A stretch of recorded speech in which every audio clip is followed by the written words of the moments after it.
नमस्कार दोस्तों, H studies में आप सभी का बहुत बहुत स्वागत है।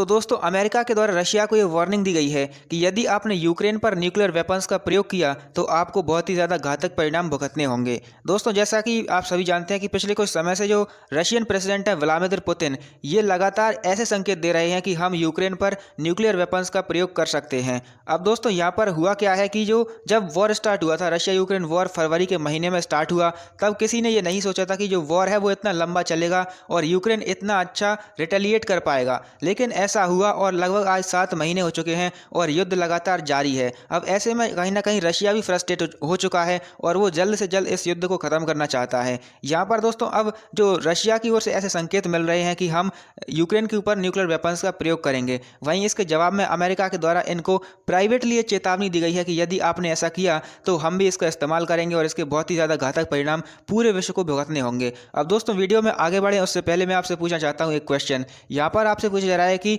वर्ल्ड वॉर 2 के दौरान यूएसए के द्वारा जापान के हिरोशिमा नाम के शहर में कौन से न्यूक्लियर बम का प्रयोग किया गया था, जिसका निकनेम क्या था? आपके ऑप्शन हैं Fat Man, Little Boy, Smart Boy या नन ऑफ द अबव। यदि इसका आप सही आंसर जानते हैं तो अभी कमेंट बॉक्स में बता सकते हैं। लेकिन दोस्तों, यदि आप इसका करेक्ट आंसर नहीं जानते हैं तो वो आपको वीडियो के एंड में पता चलेगा, इसलिए आपको वीडियो को एंड तक जरूर देखना है। तो चलिए स्टार्ट करते हैं, थोड़ा न्यूज़ को आप डिटेल में समझिए। यहाँ पर आप देख सकते हैं इकोनॉमिक टाइम्स की खबर है। यहाँ पर अमेरिका के द्वारा रशिया को चेतावनी दी गई है, US warn Russia of catastrophic consequences of nuclear strike. तो उन्होंने कहा है कि यदि रशिया के द्वारा यूक्रेन पर न्यूक्लियर बॉम्ब्स का प्रयोग किया जाएगा तो इसके कैटास्ट्रोफिक कॉन्सिक्वेंसेस होंगे, न केवल रशिया के ऊपर बल्कि पूरे विश्व के ऊपर। उन्होंने प्राइवेटली रशिया को ये चेतावनी दी है। इसके अलावा दोस्तों, अब ऐसा हुआ क्यों? क्योंकि रशिया के द्वारा लगातार ये संकेत दिए जा रहे थे कि हम यूक्रेन पर न्यूक्लियर वेपन्स का प्रयोग करेंगे। तो यहाँ पर आप देख सकते हैं अल जजीरा की न्यूज़ है, Moscow unlikely to use nuclear weapons से एक्स रशियन जनरल। तो रशियन ऑफिशियल्स के द्वारा ये कहा गया था कि हम यदि हमारी टेरिटरी को कोई थ्रेट रहता है तो हम न्यूक्लियर हथियारों का प्रयोग ज़रूर करेंगे और यूक्रेन पर न्यूक्लियर बॉम्ब चलाएंगे।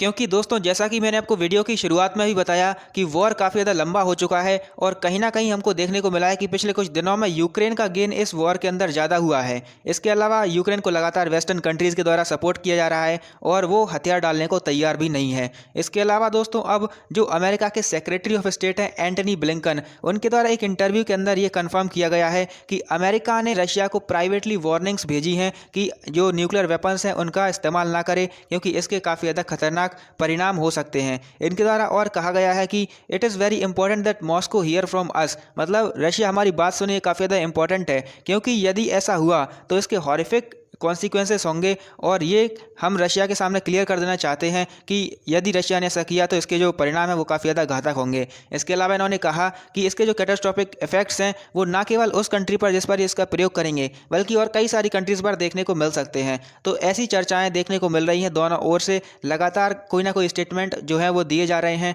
तो ये सारी चीज़ें इस वीडियो के अंदर हैं।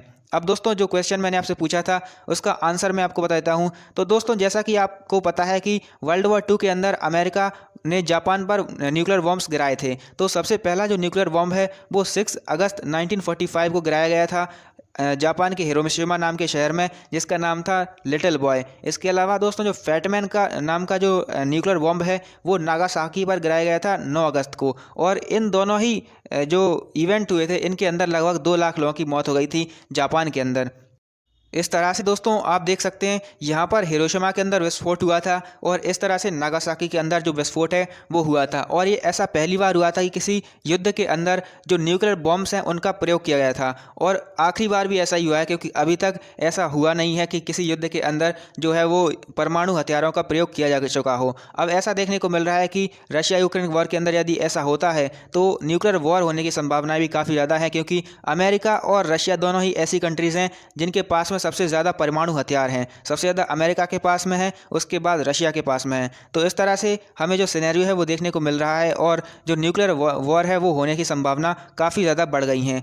ये आप देख सकते हैं, ये इमेज है जो कि वर्ल्ड वॉर 2 के दौरान की है, जब जापान पर अटैक किया गया था, जापान पर बॉम्ब्स गिराए गए थे अमेरिका के द्वारा और जापान ने फाइनली 15 अगस्त को सरेंडर कर दिया था। 15 अगस्त 1945 को जापान के द्वारा वर्ल्ड वॉर 2 के अंदर सरेंडर किया गया था।